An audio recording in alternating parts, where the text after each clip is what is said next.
శ్రీమాత్రే నమ. జయ గురు దత్తాత్రేయ నమ. ఈ వీడియోలో మనం సింహరాశి వారికి అక్టోబర్ నెల మాస ఫలితాలు పరిశీలిద్దాం. అయితే ఈ నెల ప్రారంభంలో ఈ రాశి వారి యొక్క పరిస్థితి పరిశీలించినప్పుడు చాలా అనుకూలంగా ఉందనే చెప్పచ్చు.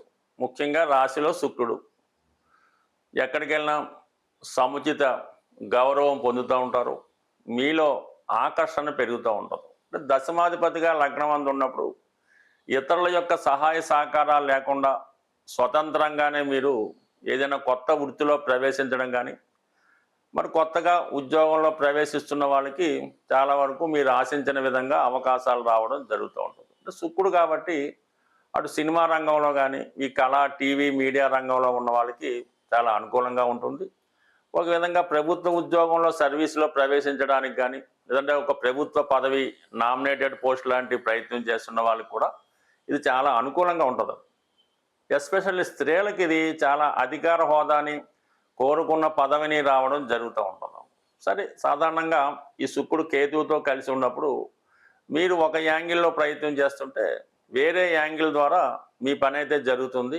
ఏదైనా తృతీయ దశమాధిపతిగా రాశి యందు ప్రవేశించడం వల్ల మీలో ఉన్నటువంటి టాలెంట్కి, మీలో ఉన్నటువంటి టెక్నాలజీకి, మీలో ఉన్నటువంటి కళకి ఒక విధమైనటువంటి గుర్తింపు రావడం జరుగుతుంటుంది. ఇది ఎక్కువగా సినిమా రంగంలో ఉన్న వాళ్ళకి చాలా ఉపయోగపడుతూ ఉంటుంది. అలాగే ధనస్థానం కూడా అనుకూలంగా ఉన్నది. ధన లాభాధిపతి బుధుడు ధనస్థానంలో ఉచ్చులో ఉన్నాడు.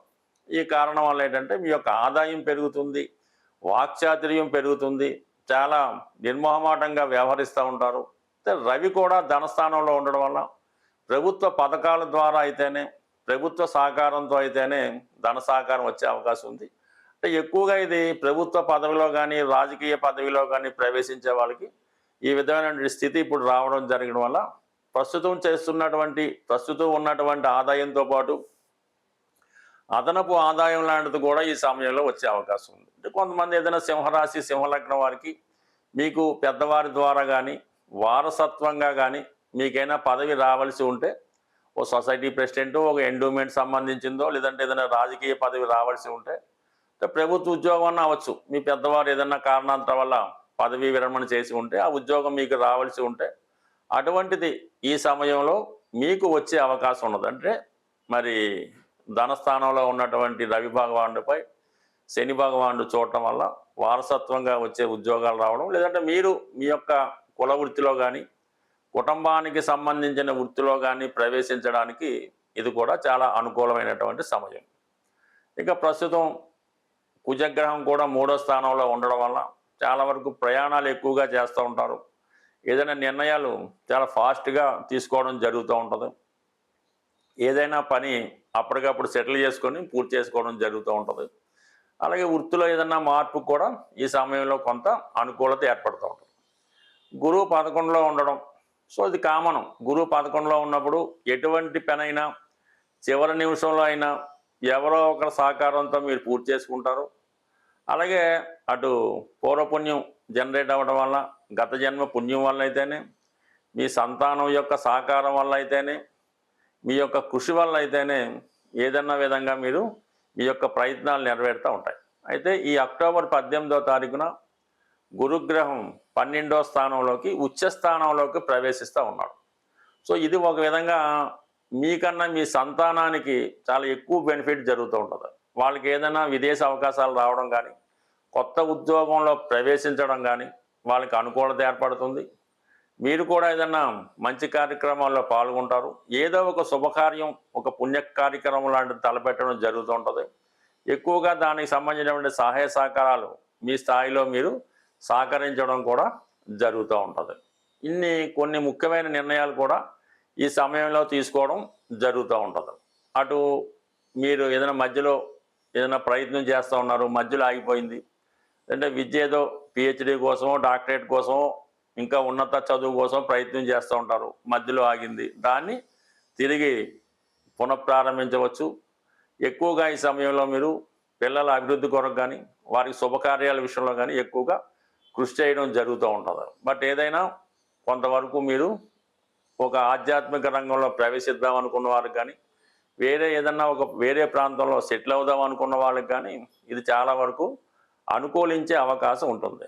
సో ఏదైనా సింహరాశి వారికి ఈ గురుగ్రహం, శుక్రగ్రహం, బుధగ్రహం అంటే ఇంచుమించు అన్ని శుభగ్రహాలు మీకు అనుకూలిస్తున్నప్పటికి కూడా కేవలం ఒక అష్టమ శని ప్రభావం వల్ల చాలా వరకు మీరు మంచి కార్యక్రమాలు చేపట్టినా కూడా ఎదటి వారి యొక్క విమర్శలకి ఎదుర్కోవాల్సి రావడం, అది మీరేదో స్వలాభం కోసం చేశారనో, అందులో మీకు ఏదో లాభం ఉందనో, ఏదో విధంగా మిమ్మల్ని అన్పాపులర్ చేయడానికి ప్రయత్నాలు జరుగుతూ ఉంటాయి. అంటే మీతో మంచి కార్యక్రమాలు చేయకుండా ప్రయత్నం చేస్తూ ఉంటారు. అందువల్ల అటువంటి వాటికి మీరేమీ ఇబ్బంది పడకుండా మీ యొక్క వేలో నిజాయితీగా మీ పనులు మీరు చేసుకుంటే ఆటోమేటిక్గా సక్సెస్ మీకే రావడం జరుగుతుంటుంది. విమర్శలకు భయపడితే మాత్రం ప్రస్తుతం మీరేమీ చేయలేరు కాబట్టి మీ యొక్క స్టైల్లో ధైర్యంగా ముందుకెళ్తే కంప్లీట్గా సక్సెస్ అనేది మీకు రావడం జరుగుతుంది. మనం గోచార ఫలితాలు తెలుసుకునే ప్రయత్నంలో కేవలం మీ యొక్క చంద్రుడి యొక్క స్థితిని ఆధారంగా తీసుకుని మాత్రమే మిగతా గ్రహాలు సంచారాన్ని మీకు తెలియజేయడం జరుగుతూ ఉంటుంది. ఇందులో చెప్పిన ఫలితాలు చాలా వరకు జరగవచ్చు, జరగకపోవచ్చు. అయితే ఎలాగైతే చంద్రుడి యొక్క రాశి ఉంటుందో మిగతా రాశుల మీద కూడా, అంటే బుధుడు, శుక్రుడు ఈ రాశుల వారి మీద కూడా ఈ గ్రహాలు మారినప్పుడు దాని ప్రభావం కనబడుతూ ఉంటుంది. ఉదాహరణకి మీ జన్మ జాతకంలో శుక్రగ్రహం ఉన్న చోటికి గురుగ్రహం వచ్చిన, గురుగ్రహ వీక్షణ ఉన్న వివాహం కంపల్సరీగా జరుగుతూ ఉంటుంది.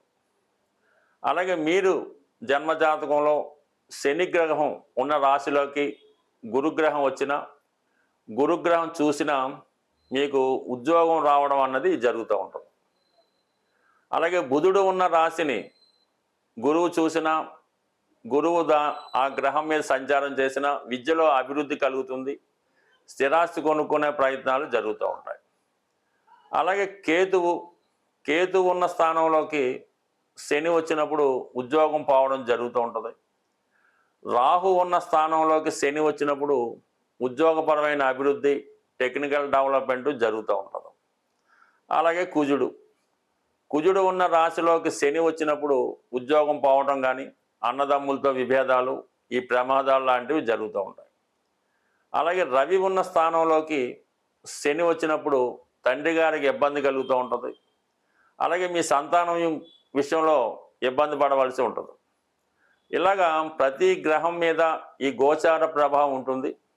అందువల్ల సంపూర్ణంగా తెలుసుకునే అనుకున్నవారు, ప్రాథమిక జ్ఞానం ఉన్నవాళ్ళు వాళ్ళకి వాళ్ళు తెలుసుకోవచ్చు.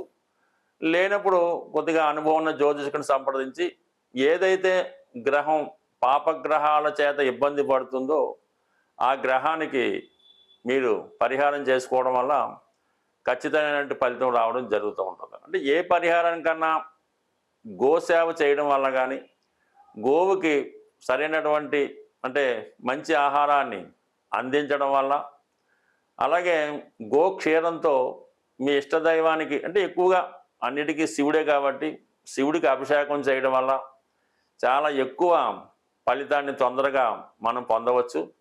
అయితే ఎక్కువగా ఉద్యోగపరమైన సమస్య ఉన్న, వివాహపరమైన సమస్య ఉన్న, పిల్లలు ఎడ్యుకేషన్ పరంగా రాణించలేకపోతున్నా అంటే గోవులకి పచ్చగడ్డి పెట్టడం వల్ల మీ యొక్క సమస్య పరిష్కారం అవుతూ ఉంటుంది. అంటే కొన్ని పట్టణాల్లో అది దొరకడం కష్టం, కానీ ఏదో విధంగా సేకరించి అంటే ఒకేసారి ఎక్కువ గోవులకి ఈ పచ్చగడ్డిని ఇవ్వాల్సి ఉంటుంది. నామకాహ ఏదో కొద్దిగా పచ్చగడ్డి తెచ్చి ఒక ఆవు పెడితే దాని ఫలితం అయితే కనబడదు.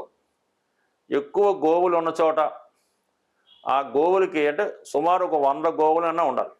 అటువంటి గోవులకి ఇంచుమించుగా 100 గోవులకి ఈ పచ్చగడ్డిని మీకు అనుకూలమైన రోజుల్లో అంటే ఏదన్నా సాధన తార, క్షేమతార వచ్చినప్పుడు ఆ గోవులకి ఈ పచ్చగడ్డి ఆహారంగా మీరు తినిపించవచ్చు. లేదంటే మీ సిబ్బందితో పెట్టచ్చు. మీ ప్రెజెన్స్ మాత్రం అక్కడ ఉండాలి. ఆ గోవులు అవి తిన్నప్పుడు ఆ కళ్ళలో ఆనందాన్ని, మీకు చాలా సంతోషాన్ని కలిగిస్తూ ఉంటుంది.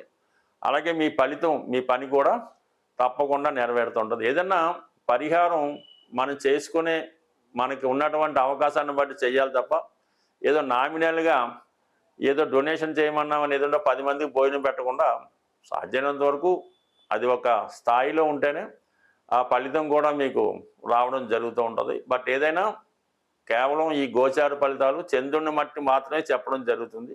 ప్రతి గ్రహం మీద ప్రతి గ్రహ ప్రభావం ఉంటుంది.